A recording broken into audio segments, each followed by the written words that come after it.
네, 안녕하십니까. 저희 이제 발표 시작하겠습니다. 제가 생각하는 발표는 발표자랑 좀 관객이 좀 눈도 마주치고 좀 그랬으면 하는 바람이 있거든요.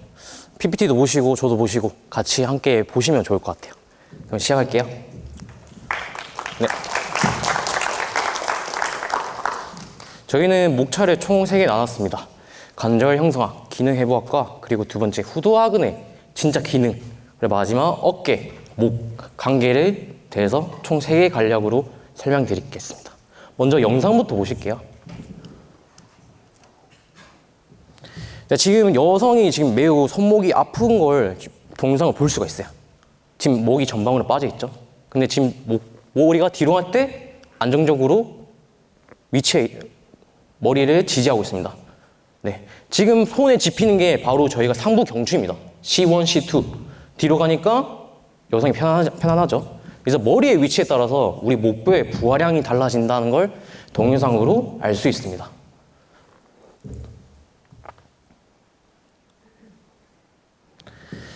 저희가 생각보다 목 질환, 목 디스크 환자가 주변에 많다는 걸 알 수가 있어요. 이 논문에서도 100명 중 37%, 약 10명 중 3-4명이 이제 목 관련 질병을 갖고 있다고 나와 있습니다. 네, 그만큼 흔한 근골격계 질환이죠. 자, 목뼈는 총 7개로 구성되어 있는데요. 상부 경추, C1이랑 C2, 나머지 하부 경추, C3랑 C7으로 우리가 나눌 수 있습니다. C1, C2 같은 경우에는 댄스, C2의 댄스 덕분에 축회전이 잘 일어나는 반면에 나머지 C3하고 C7은 굴곡 신전이 중요합니다. 그래서 C3에 있는 C2가 역굽힘이 잘 일어나야 우리가 목이 좀 정상적으로 잘 움직이고 있다고 평가할 수 있습니다. 자, 관절 형상을 보시면 우리가 뒤통수뼈, 고리뼈, 관절이 우리가 플렉션 할 시 앞으로 롤링하고 뒤쪽으로 슬라이딩 해야 됩니다. 이게 거의 어깨랑 컨벡스, 컨케이브 관계죠. 그럼 만약에 우리가 익스텐션 시 이 관절이 뒤로 굴리고 앞으로 슬라이드 해줘야 됩니다. 하지만 고부목 환자들은 이러한 메커니즘이 잘 일어나지 않고 계속 보상작용이 일어납니다. 그래서 얀다의 상부 교차 증후군을 보시면 네, 약화된 쪽은 위에서 아래로, 긴장된 쪽은 밑에서 위로. 한마디로 말해서 우리 앞근육 있죠? 앞근육이 단축되면 아래로 떨어지는 경향이 있고 뒤쪽 후면 사슬 근육들이 약 긴장이 되거나 이러게 되면 위쪽으로 당겨지는 형상이 일어나게 됩니다. 그래서 크로스 라인이 형성이 됩니다. 영상 한번 보실게요. 실제 제가 운동하는 영상이거든요. 여러분이 봤을 때 이 자세가 목 디스크 걸릴 것 같나요? 아니면 목이 조금 불안해 보이나요? 물론 구조적인 위치에 봤을 때 목뼈가 굉장히 굴곡이 많이 됐죠. 네, 하지만 전 여기서 목 관련 질환을 한 번도 겪은 적이 없습니다. 심지어 저는 운동 맨날 하고 있거든요. 넘겨주세요. 자, 이 논문은 우리가 과연 그 관절 위치가 중요한가 아니면 기능 문제인가 라는 논문입니다. 넘겨주세요. 그래서 정상적인 그룹 그리고 고분목 환자를 비교했습니다. 네, 그래서 이 앞구분 51도 이하가 고분목이라 판정하고 이 논문이 실험이 진행되었습니다. 네, 그래서 그래프를 한번 보실게요. 자, 그래프 위쪽 그래프 보실게요. 빨간 색깔이 고분목 환자고 파란 색깔이 정상적인 사람입니다. 자, 뉴트럴 때는 정상적인 사람이 거의 부하량이 없고 고분목 환자는 부하량이 있죠. 근데 우리가 백월드 했을 때도 약간 있습니다. 정상적인 사람. 하지만 고분목 환자는 그대로 부하량이 높습니다. 마지막 포홀드 자세. 목이 전인될 때는 고분목 또는 정상인 전부 다 부하량이 높다라고 이제 그래프에서 알 수가 있습니다. 자, 밑에 그래프가 좀 중요한데요. 왼쪽 A 한번 볼게요. A는 정상적인 사람이에요. 검은 색깔이 뉴트럴, 부하량이 제일 낮죠. 그 다음에 백월드, 후인할 때 두 번째로 부하량이 높습니다. 마지막, 전인될 때 정상적인 사람도 목이 전인될 때는 목 부하가 굉장히 높다. 하지만 고분목 환자는 어떠한 위치라도 계속 부하량이 높게 나옵니다. 우리가 이걸 통해서 알 수 있는 거는 단순히 우리가 자세를 고치는 게 목표가 되면 안 됩니다. 자세는 기능 부전의 결과이지 우리가 타겟을 해야 되는 대상이 아닙니다. 우리는 근육 기능 부전을 기능 향상시켜서 패턴을 바꾸고 그로 인해서 자세가 바뀌는 거지. 이 사람이 자세가 나쁘다 해서 자세를 고친다라고 하면 이 논문에 나와 있는 것처럼 단순히 이 사람은 자세만 고쳐지지 부하량은 계속 높다라고 알 수 있습니다. 자, 그래서 우리가 많은 근육 중에 있는데 간과하는 게 머리 널판근, 목 널판근이 있는데요. 여기에 기시 한번 볼까요? 기시가 T3 있죠. 그럼 등에 위치하고 있습니다. 목뼈에 붙어 있는데도 등에 붙어 있어요. 넘겨주세요. 자, 이 여성을 보시면 이 여성이 지금 경추가 신전되고 있어요. 하지만 자세히 보면 상부 경추가 가신전돼 있고 상부 흉추가 굴곡이 되어 있습니다. 한마디로 말해서 우리는 거북목이라고 판정을 내리게 되죠. 다음 한번 볼게요. 자, 이 남성도 볼게요. 흉추가 완전히 굽어져 있는데 가신전이 되고 있는 건 경추밖에 없어요. 오른쪽 여성 보시면 우리가 이제 목뼈에 ROM 테스트 한다고 턱이 쇄골까지 다 있는 그런 평가가 있는데 이 여성은 다 있는데도 불구하고 상부 경추가 완전 가신전이 되어 있습니다. 상부 흉추는 굴곡이 되어 있죠. 그럼 이 여성은 가유연성 증후군입니다. 가유연성 증후군은 근골격계 리스트 팩터입니다. 우리가 단순히 평가를 해서 이 사람 ROM 잘 나오네 넘겨 이게 아니라 우리가 이 평가의 움직임을 봐야 돼요. 여러분이 평가를 외운다고 좋은 게 아니거든요.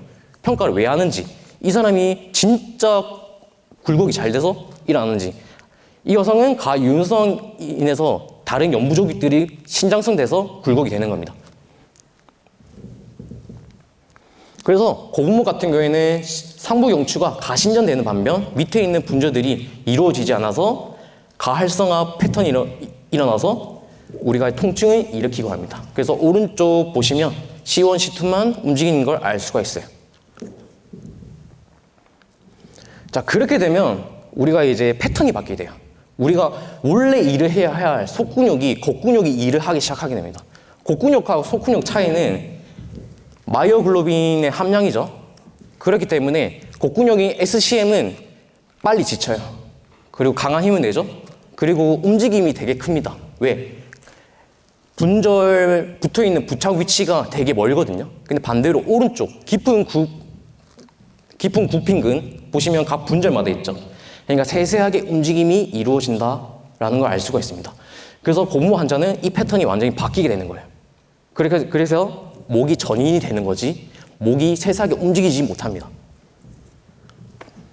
자, 이제 이 논문에 보시면 이 목긴근의 역할이 단순히 굴곡이 아니라는 거. 네. 그럼 목긴근 역할은 뭐냐? 목뼈가 제 위치에 있게 안정한 역할을 하는 겁니다. 허리에서 누가 역할을 해주죠? 복근이죠. 네. 속근형의 기능이 단순히 굴곡, 신정, 움직임이 나타나는 게 아니라 그 관절이 제 위치에 할 수 있게 안정한 역할을 하는 겁니다. 어떻게? 신장성 수축으로. 근데 거북목 환자는 신장성 수축이 안 되는 겁니다.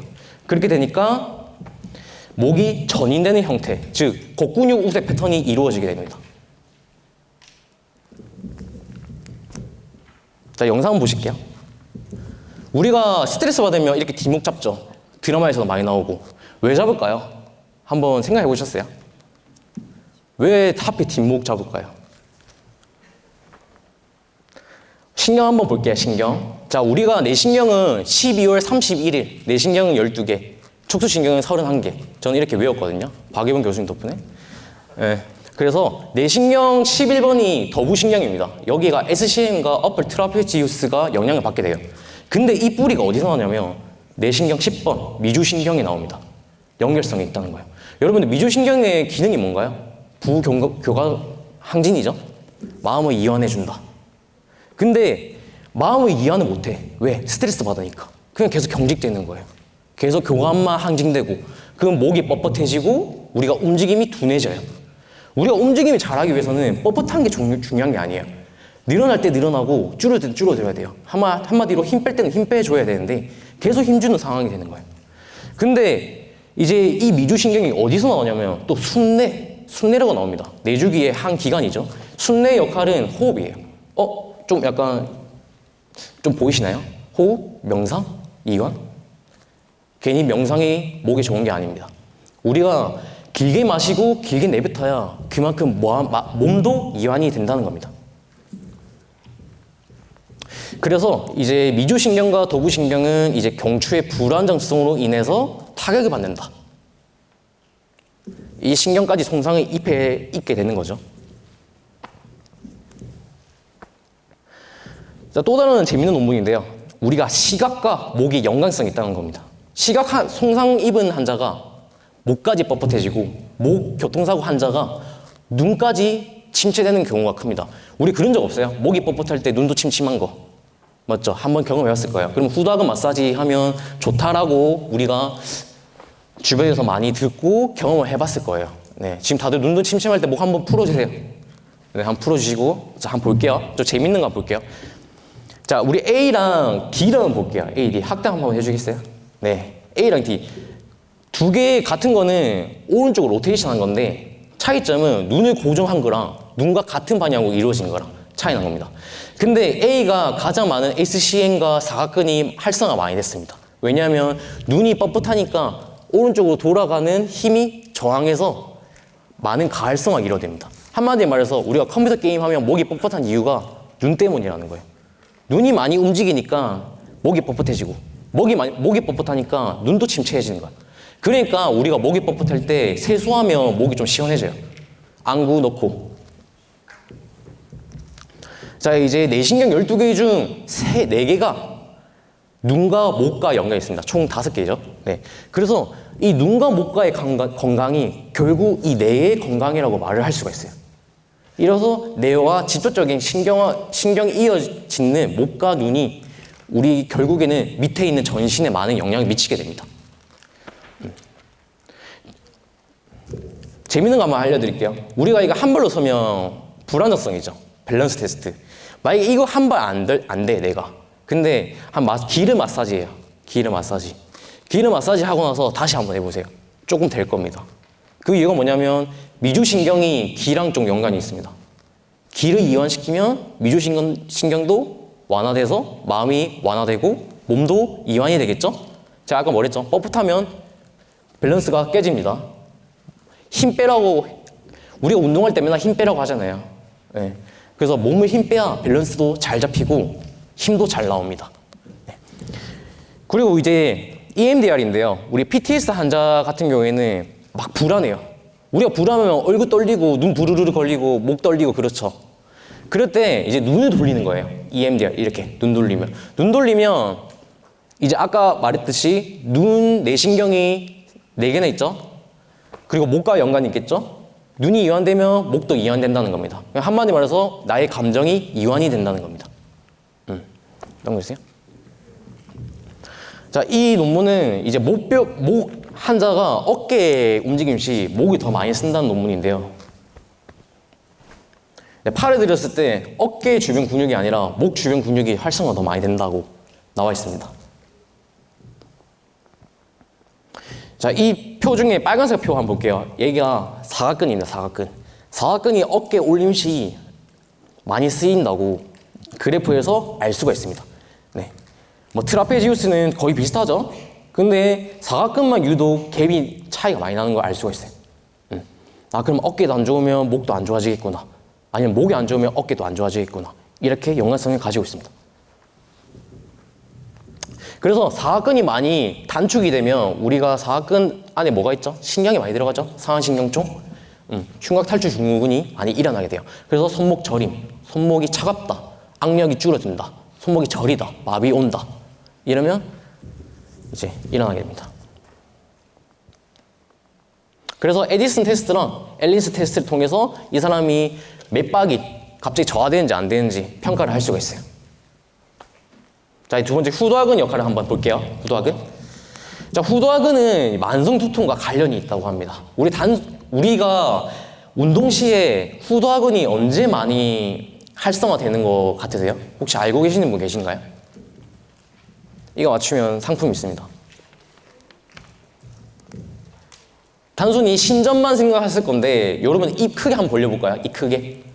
입 크게 벌리면 후두하근이 수축이 되는 걸 알 수가 있어요. 그러면 그 말은 즉슨 뭐냐? 심폐지구력이 약한 사람은 목도 뻣뻣해진다는 겁니다. 왜? 구강호흡 많이 하니까. 단순히 이건 근골격계 질환이 아니죠. 비염 있는 환자들, 심폐지구력 많은 연관성을 띠고 있어요. 그래서 구강 호흡하면 목이 뻣뻣해져요. 실제로 한번 해보세요, 나중에. 자, 다음 넘어갈게요. 자, 그래서 후두하근 사이에 많은 뒤통수 신경이 지나기 때문에 두통과 연관이 있습니다. 자, 이 논문은 이제 후두하근과 이제 목더미 인대가 붙어 있는 건데요. 자세히 보시면 척추 건막에 두라라고 있습니다. 척추 건막 두라. 얘가 누구랑 붙어 있냐면 후두하근하고 붙어 있어요. 우리가 거북목하고 신전 시에 척추 사이 공간이 매우 좁아지게 되는데 이 카드를 통해서도 연결성을 알 수가 있고요. 넘겨주세요. 그래서 이 두 개가 연결성이 있습니다. 우리가 아까 말했던 신전할 때 척추 사이 공간이 사이 공간이 좁아진다 했죠. 근데 후두하근이 수축을 해서 두라를 당깁니다. 그럼 두라가 당기게 되면 넘기세요. 이렇게 C처럼 공간이 넓어지게 돼요. 네. 그럼 고부모 환자는 이런 패턴이 안 일어나기 때문에 촉수액이 잘 뇌까지 안 가겠죠. 그러면 뇌까지 영향을 많이 미치게 됩니다. 그래서 두통 오고 기억력도 저하되고 움직임도 둔화되고. 자, 두 번째 역학 후두하근은 후두하근 이완 시 햄스트링이 이완된다는 논문이 많아요. 우리가 단순히 그냥 햄스트링 직접 이완하는 것보다 후두하근 이완하면 훨씬 더 많이 이완이 된다는 걸 알 수 있습니다. 그건 뭐냐? 단순히 후면사슬이라서 인 게 아니라 제가 말씀드렸죠. 목이 이완되면 마음도 이완되고 전신이 이완되는 겁니다. 근신경계가 이완되기 때문에 후두하근 햄스트링도 영향을 받아서 이완이 되는 겁니다. 그리고 이 후두하근 영양에 붙어있는 아까 두라라고 했죠. 이 두라는 루피닌 소체가 많아요. 루피닌 소체는 이제 작은 역치, 피부 늘어남에 반사적으로 우리 움직임의 자세를 조절하고 이러한 우리가 갖고 있는 수용체입니다. 그렇기 때문에 지근이 많고 금방추가 많아요, 후두하근이. 그래서 자세 조절이 잘 되고 움직임이 세세하게 잘 되는 겁니다. 하지만 고부모 환자는 이런 패턴을 잃습니다. 그래서 마사지를 하게 되면 피부 늘어나죠? 그럼 기계 수용체 자극이 오니까 루피닌 소체가 자극을 받고 결국 자율신경계의 변화가 이완되면서 최종적으로 이완이 됩니다. 마지막 목과 어깨의 관계인데요. 넘어갈게요. 자, 목과 어깨의 관계. 목하고 어깨하고 붙어있는 근육이 견갑거근하고 상부 승모근이 있어요. 아시죠?